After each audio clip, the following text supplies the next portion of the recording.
Hey, it's Dave Brown here, host of Now with Dave Brown on AMI. Check out this latest highlight from the show. The countdown to the federal election is on. We're still 11 days away from September the 20th for day of voting polls, but Canadians still have time to apply for a mail-in ballot, and of course the advanced polls get going this weekend. So joining us now to share more details on voting methods and to chat about accessibility at the polls is Susan Torosian, the Executive Director of Policy and Public Affairs at Elections Canada, and she joins us from Ottawa. Hey, good morning, Susan. I know it's a busy time of the year. Thank you so much for making time for us. Good morning, Dave, and nice to be here. I always like to talk about accessibility. Oh, yes, absolutely. So before we discuss some individual voting methods, let's actually start with voter information cards. Most Canadians should have received theirs in the mail already. I got mine last Friday. I was delighted. What do we require for full eligibility to vote? To vote, you have to be 18 years of age and, of course, a Canadian citizen. And when you go to the polls, you will need identification to prove who you are and where you live. Excellent. Now, what if somebody has not received their card yet, or if the card contains an error in information? How should they proceed?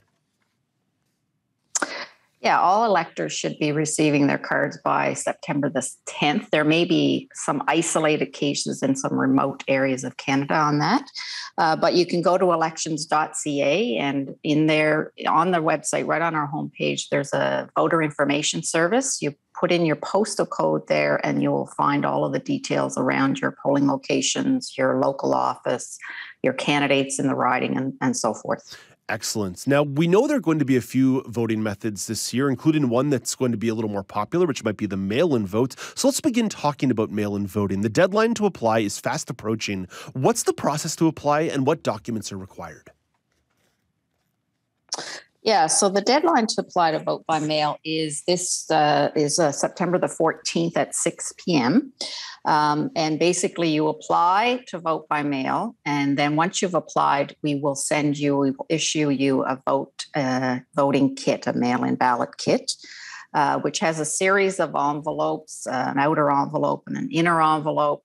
And I will say that the vote by mail process is not accessible, is probably not the best option for someone who is unable to write the candidate's name. It's a write-in ballot, or to sign their name.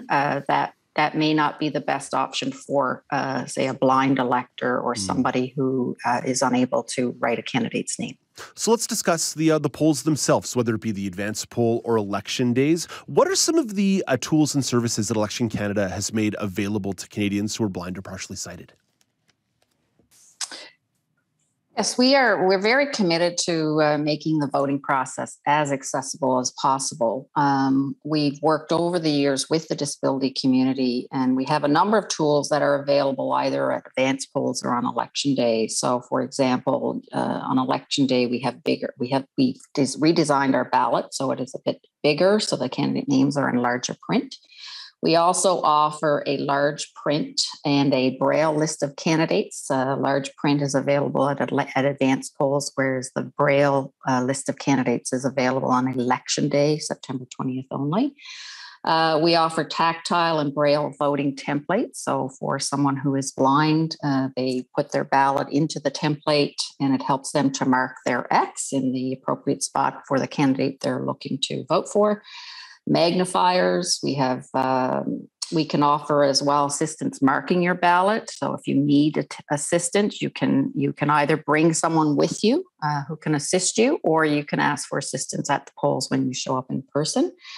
Large grip pencils, we offer signature guides, and you can also request sign language interpretation in advance. You would have to do that by the September the 14th as well. Okay. Susan, I know this question might seem a little bit silly, but do these services or arrangements need to be worked out in advance? Is there something that someone with a disability should do before they head to the polls to arrange these kind of accommodations? One of the things that on the sign language, for sure, that needs to be arranged in advance. The other items that I mentioned are available at the polling stations themselves. However, what I would encourage electors who have disabilities of any sort is to, first off, when you get your voter information card or when you're looking online, We've got a comprehensive list of accessibility requirements that we look at for the polling locations and the local office, as a matter of fact. And all of the information is available on how accessible your polling location or your local office is. So if you're looking at that and you're thinking, I need to get my wheelchair in or whatever, and it's not accessible, because there could be some polling sites. What we're finding in this pandemic is not all polling sites that we traditionally use are available. So take a good look at where you're being asked to go vote. And if it doesn't meet your requirements, you can contact your local office. They're there to help you, depending on your circumstances, and they'll find a solution for you. So, for example, you could ask for a transfer certificate to vote at another location that may be more accessible to meet your needs. Susan, just to sort of branch off here in a couple of different elements in this conversation, let's talk about people that may not necessarily be in their home riding on election day or available to get to the advanced polls in their home riding. So, for example, a post-secondary student who are returning to campus this month, what can they do to ensure they're able to participate in the election, especially if they're living away from home? Yeah, for those particular circumstances, the what we call the vote by mail process or the special ballot process is what they need to take a look at. So first off, go to our website. You can apply on our website to vote by what we call special ballot. That's the write-in ballot that I mentioned earlier. That has to be done by September the 14th at 6 p.m. And then you will get your voting kit. So I would encourage anyone that's outside of the riding now to make that application as soon as possible to allow yourself enough time to get your ballot back to Elections Canada by the close of polls on election day. So if you're voting outside your riding, your ballot is actually going to be returned to our central offices in Ottawa to be counted, versus if you're in your riding and you're voting by special ballot or by mail, it'll be counted locally. So take that into account in terms of the mail service and so forth, in terms of mailing your ballot back. So you need to give yourself lots of time to do that. And what about Canadians who may be abroad or currently traveling? Is there a process in place for them? Very similar process. The only difference between an international elector Canadian living abroad is we do have a registry of Canadians who are living abroad. So we reach out to them directly once the election is called. So they probably have a little bit more time, given that they are sending their ballot back internationally across borders. So it may take more time to get their ballot back. Susan, there's a lot of important information here and a lot of really valuable information that you've laid out for us. Where and how can people learn more information about these voting methods and features ahead of this year's election, in case maybe they missed part of this segment or they tuned in a little bit later? They're not hitting rewind on the podcast button. Where can they go to learn more? They can go to elections.ca. That's our website. It's fully accessible. And they'll find all the information they need there. And then again, if they don't find what they're looking for, call their local office. They're there to help, or they can call us at our 1-800 number, which is also listed on our website.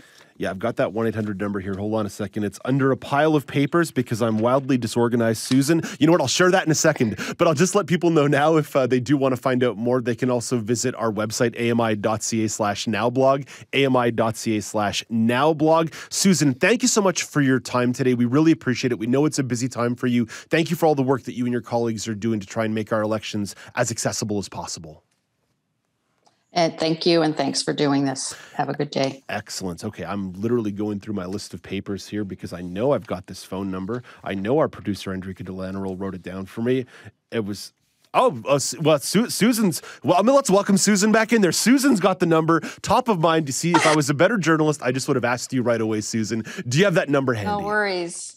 Yeah, the national number is 1-800-463-6868, or they can call 1-800-361 8935, and that's the TTY number. Susan, thank you so much for this. And of course, as I called you back in, I found the number in my papers, so I'll give it to you folks one more time as well. 1-800-463-6868. That's Susan Torosian, the Executive Director of Policy and Public Affairs at Elections Canada. Remember, voting day is Monday, September the 20th, and the deadline to apply for mail-in voting is Tuesday, September the 14th. And again, elections.ca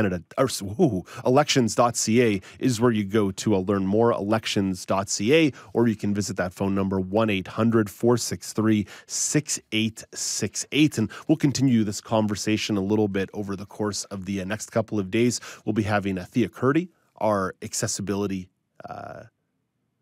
specialist, joining us on Monday to talk a little bit about what can make polling stations more accessible. And Megan Gilmore is also going to bring this topic up next Tuesday as well. So lots more accessibility and accessible voting coverage as we approach the 2021 federal election. Do you want to dive into more conversations like this? Watch Now with Dave Brown weekdays at 9 a.m. Eastern on AMI TV, or download the podcast wherever you listen.